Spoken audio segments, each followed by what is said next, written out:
Hello students, we are going to discuss about circularly and elliptically polarized light today. Before we actually discuss about circularly and elliptically polarized light, we must know something about unpolarized light. We represent an unpolarized light using this particular model which I have made. You can see in this model all these arrow mark like things are individual phasors, they are looking like vectors showing the light ray in all directions with equal intensity. The ordinary light that we observe is unpolarized light. We can also see in this particular visual, this is the chart, you can see this unpolarized light is being shown in a wave in all these directions. So, this unpolarized light is falling on a polarizer, this is called polarizer 1, it is vertical. So, once unpolarized light falls on a polarizer, it will come out as plane polarized light.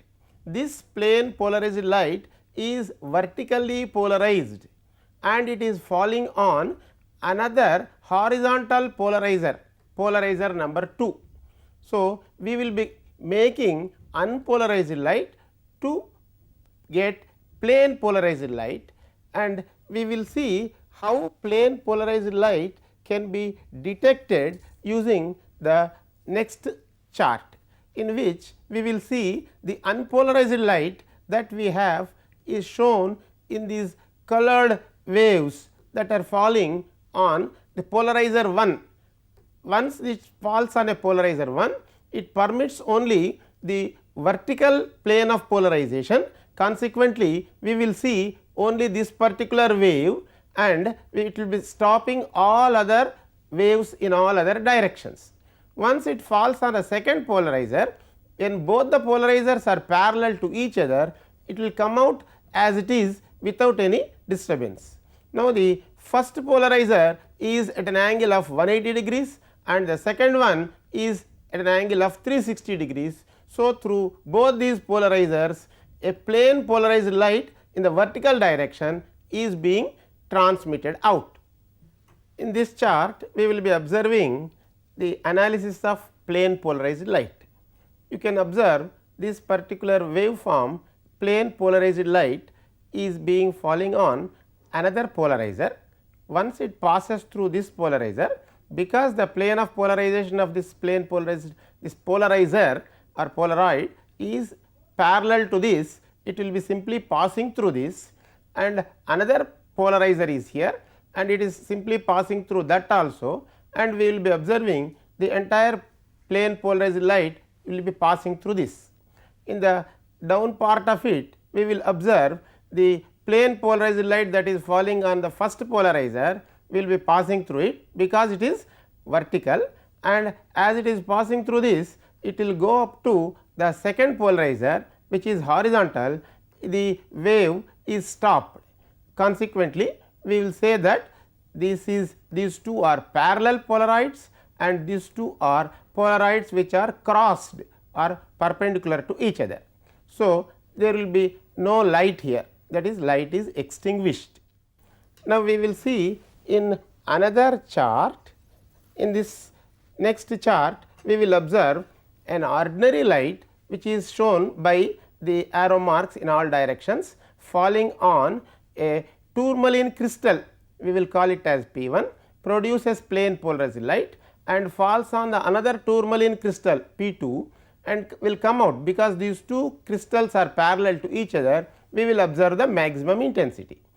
In the next part of the same chart, the ordinary light falls on a tourmaline crystal will come out as plane polarized light, whereas the next tourmaline crystal is perpendicular to the first one, consequently there is no light.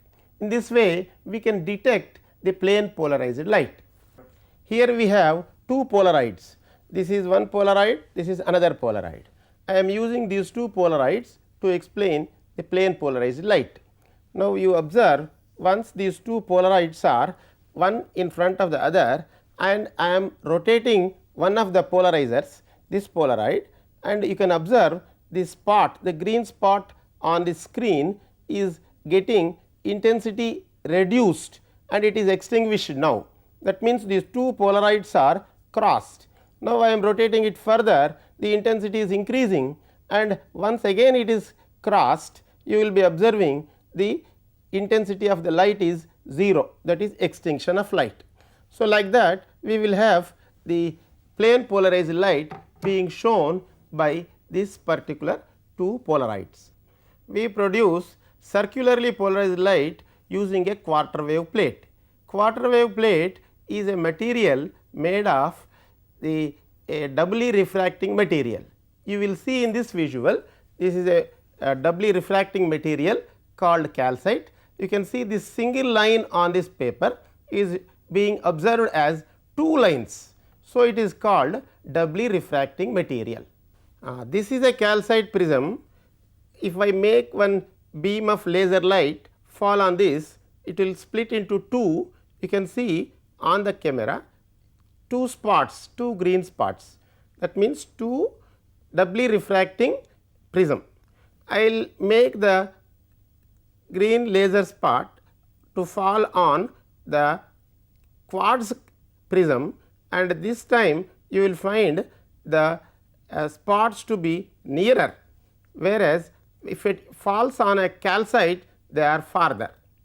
Now, this chart shows a unpolarized light falling on a doubly refracting material called Iceland spar, producing two refract indices, two rays. Each ray is having its polarization direction perpendicular to one another. Now, this chart shows the doubly refracting materials and their refractive indices, extraordinary ray and ordinary ray refractive indices, and their differences are being shown in this table. We can observe various materials. Out of this, our interest is calcite, calcium carbonate. The extraordinary ray refractive index is 1.658 and ordinary ray is 1.658 and extraordinary ray is 1.486, and the difference is 0.172. And in the same way you can observe the other one is quartz, SiO2 is quartz, and the difference now is 0.009. That is the reason why what we have observed, the two rays that are the one ray that is passing through quartz producing two rays to be very nearer, and the one ray that is passing through calcite crystal are producing the two rays much separated. Now, in the lower part of this chart we will observe the calcite crystal, the spheroid is something similar to the ordinary ray, and ellipsoid outside is something similar to extraordinary ray. So, spheroid is inside and ellipsoid is outside. This crystal is called a negative crystal, and these 2 points where it touches one surface touching the other surface is called optic axis. In the case of quartz, the ellipsoid is inside the spheroid. Spheroid is described by ordinary ray, ellipsoid is described by extraordinary ray, and it is called a positive crystal. To explain the wave surfaces ordinary and extraordinary, I have taken two boiled eggs and I have cut them in two mutually perpendicular directions. You can see the spherical one is inner yellow thing and the ellipsoid is something like white outer one, whereas when you cut in the other direction you will be finding it both things are circular ones. These are called Huygens wave surfaces. Now, I have two balloons made in such a way that another balloon is also there inside. So, in one, this is in the my right hand, you are having a spheroid and inside an ellipsoid.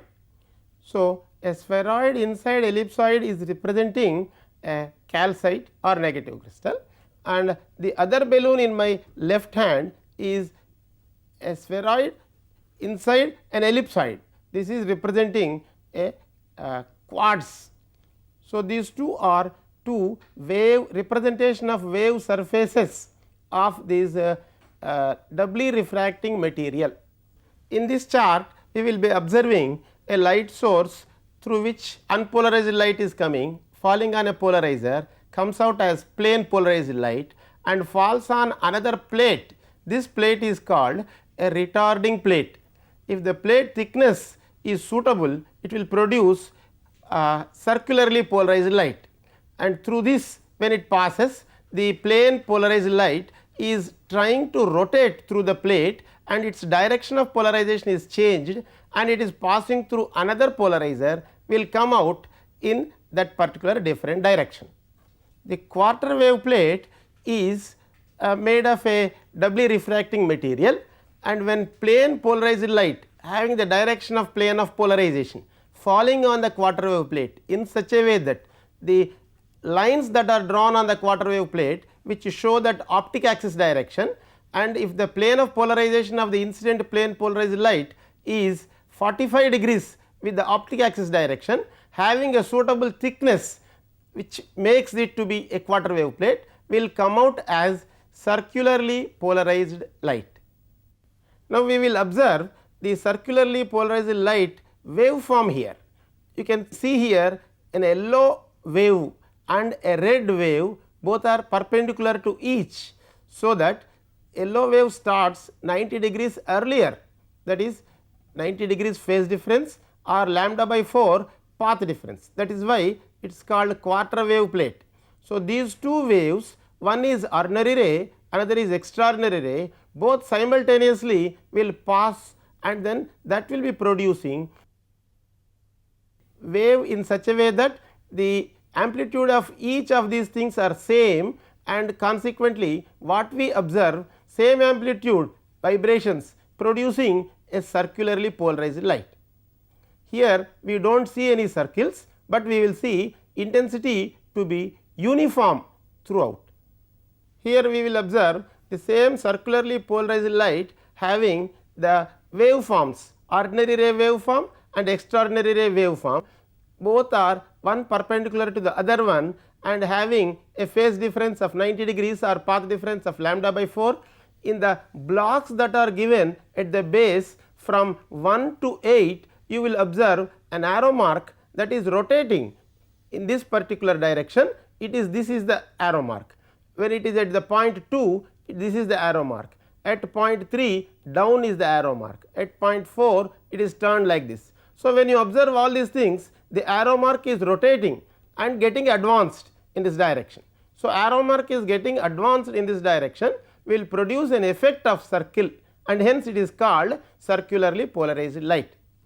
A circularly polarized light can also be observed as a net waveform in such a way that it is like a spring representing circularly polarized light. A circularly polarized light can be shown by this particular chart, in which a red waveform, if it is a ordinary wave, and blue waveform is a extraordinary wave, one perpendicular to each other, and the composite form of both these things is given by a green one. You can observe the green one is something like a circle that is getting itself advanced in this form, which was represented earlier by a spring, and this shows that the net effect is a circle.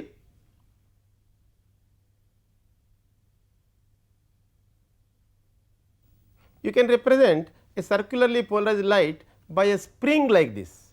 I have taken a spring and expanded it and used it in such a way that the spring starts from this end and goes on advances in this direction.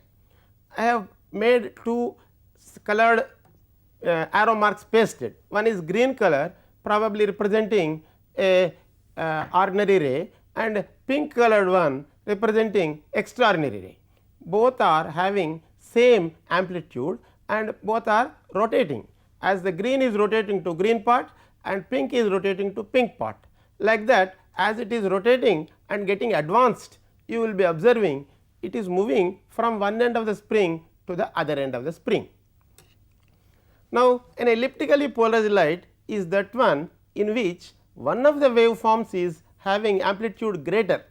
For example, if ordinary ray wave is represented by this blue colored one and extraordinary is represented by this red colored one, the contour of both these things is represented by the green colored one, we will observe the vector rotating, but it is getting advanced in such a way that we will have the net value of these vectors to be not same, but one is longer, another is shorter, giving a picture of an ellipse. So, it is called elliptically polarized light. We will not see any ellipses here, the intensity will be smaller in one direction and intensity will be increased more in another direction. The same thing can be represented by a spring which was circular earlier is being compressed and made an ellipse.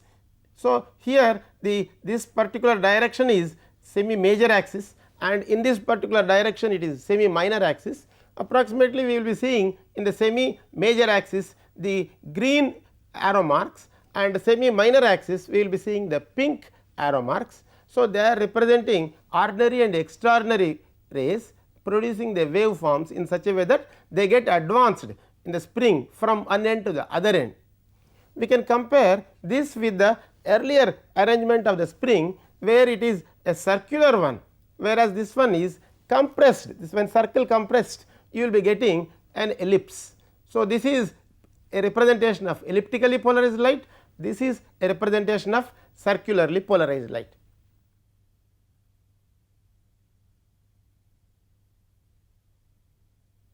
This is a polarizer, the polarizer has having graduations around. These graduations are being made to, this pointer will rotate on this and we will be able to understand the direction of plane of polarization of the plane polarized light that is coming from this will be changing its direction. Now, this is another polarizer and this polarizer also has got graduations. We can make the arrow mark to rotate in a direction whichever way we want. Now, if I keep one polarizer in front of the other and make these two polarizers having the directions parallel to each other, the light passing through both the polarizers will simply pass through. And this is a quarter wave plate, it also has got the graduations.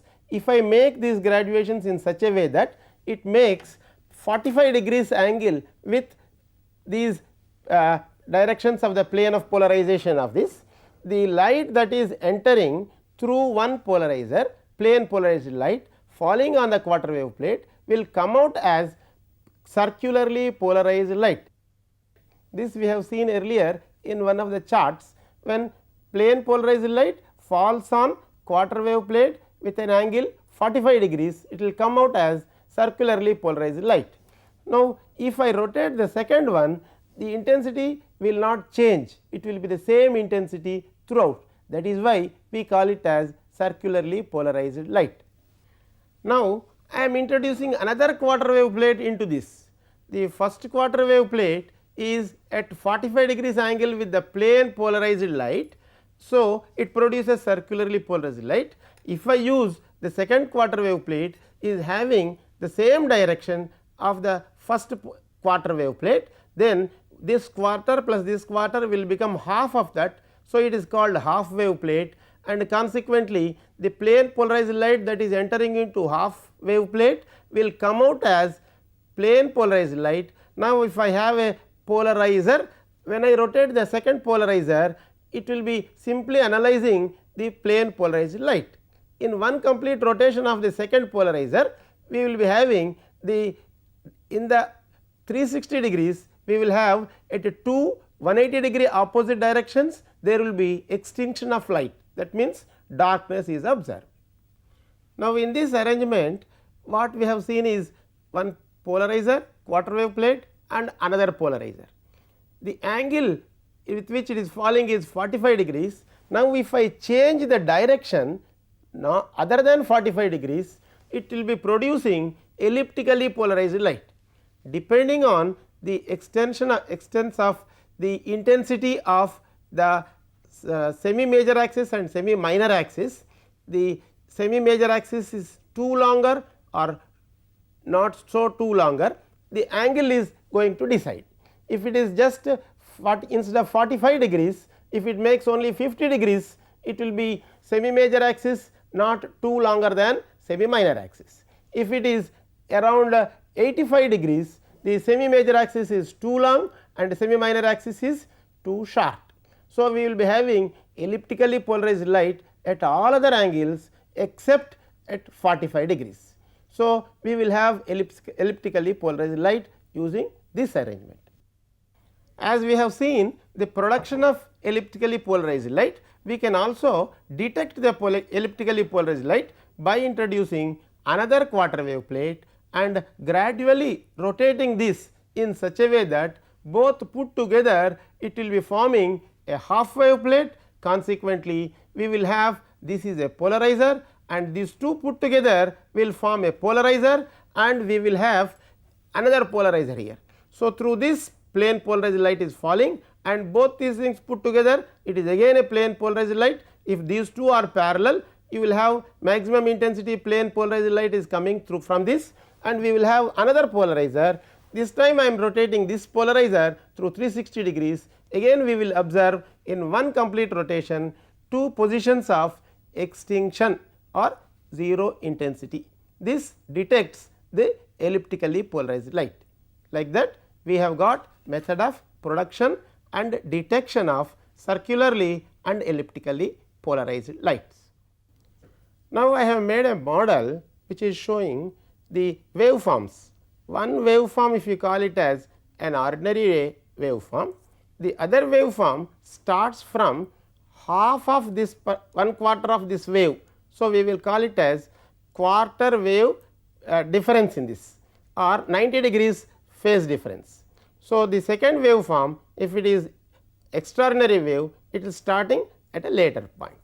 So, this one is being observed by this particular wire.